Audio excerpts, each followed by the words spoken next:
मित्रों नमस्कार। शिखरवाणी यूट्यूब संस्करण में आपका स्वागत है। इसमें एक हम विशेष महत्व के मुद्दे पर चीरफाड़ करते हैं।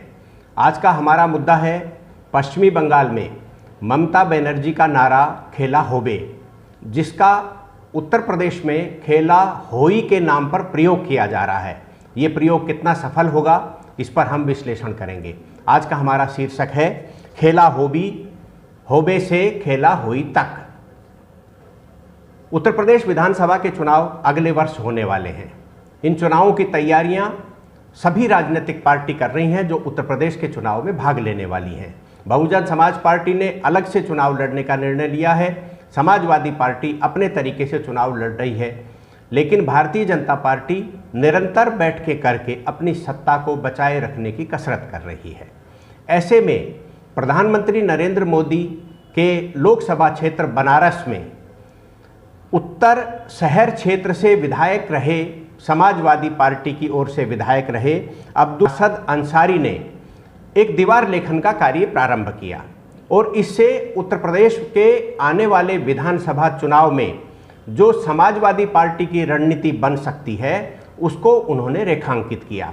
दीवारों पर नारा लिखा हुआ है, भोजपुरी स्वर में, भोजपुरी स्वरूप में खेला होई, यानी कि ममता बनर्जी ने जो खेला पश्चिमी बंगाल में खेला था वही खेला उत्तर प्रदेश में खेला जाने वाला है।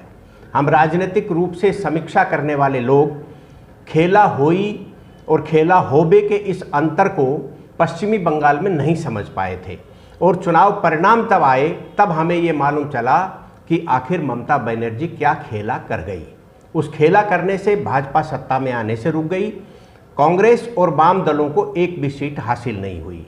यदि उस बात को साफ शब्दों में कहा जाए तो पश्चिमी बंगाल में 125 से 130 ऐसी विधानसभा सीटें हैं जहां मुस्लिम मतदाता निर्णायक स्थिति में है, यानी कि उसके वोट दिए जाने के, जिसके पक्ष में वो वोट देगा उससे परिणाम तय होता है।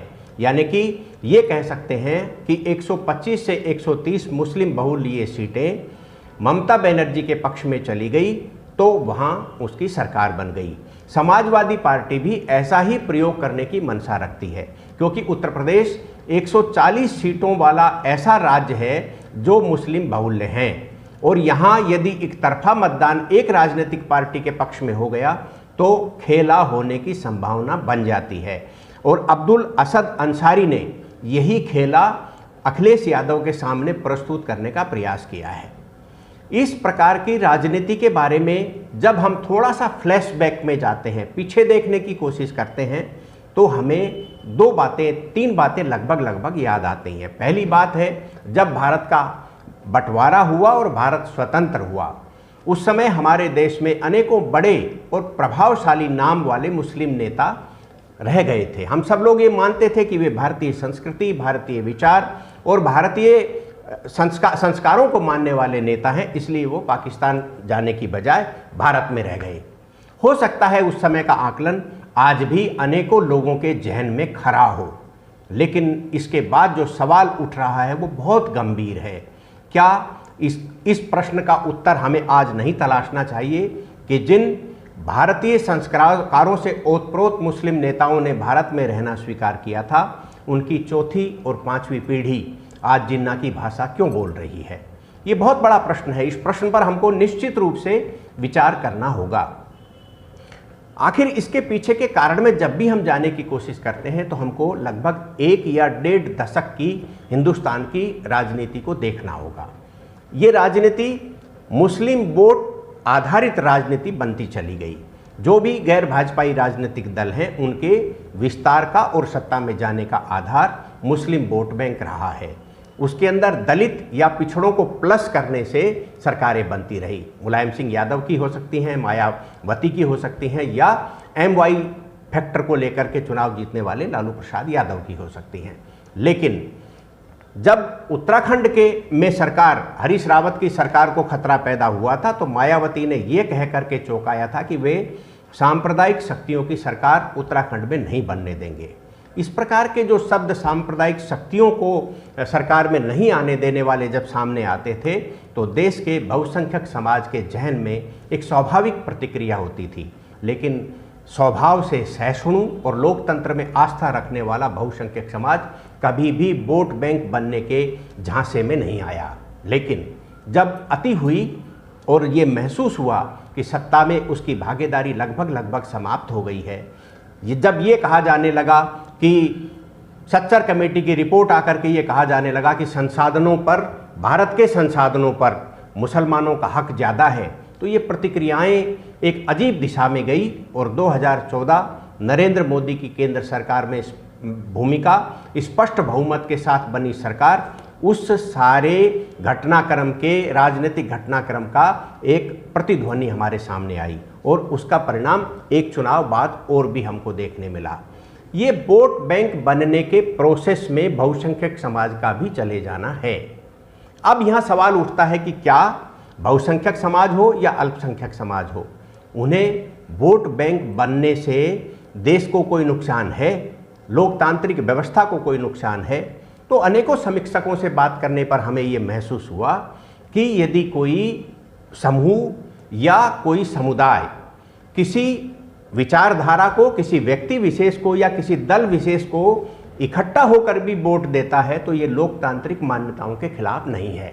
अब चाहे वो अल्पसंख्यक समाज हो, चाहे वो बहुसंख्यक समाज हो। खतरा कहाँ पैदा होता है, ये सबसे गंभीर बात है।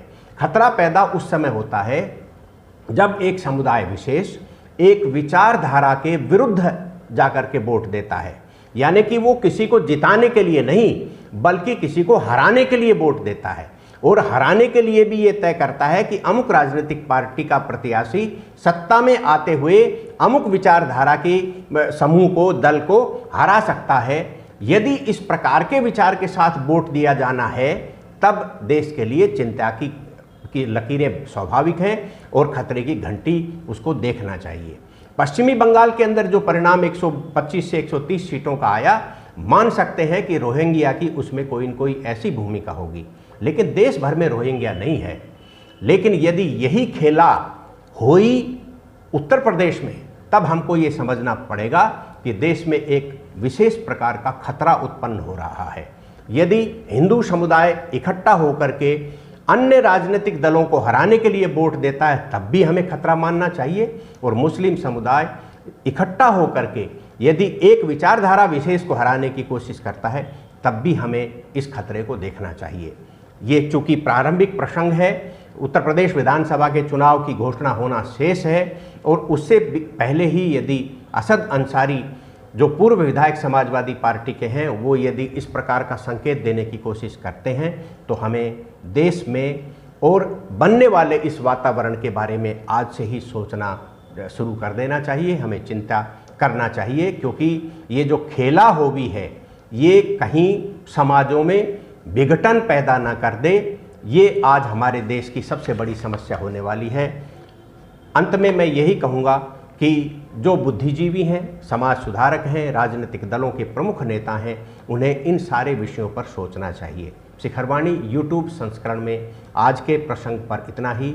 मुझे सुरेश शर्मा को इजाज़त दीजिए। नमस्कार।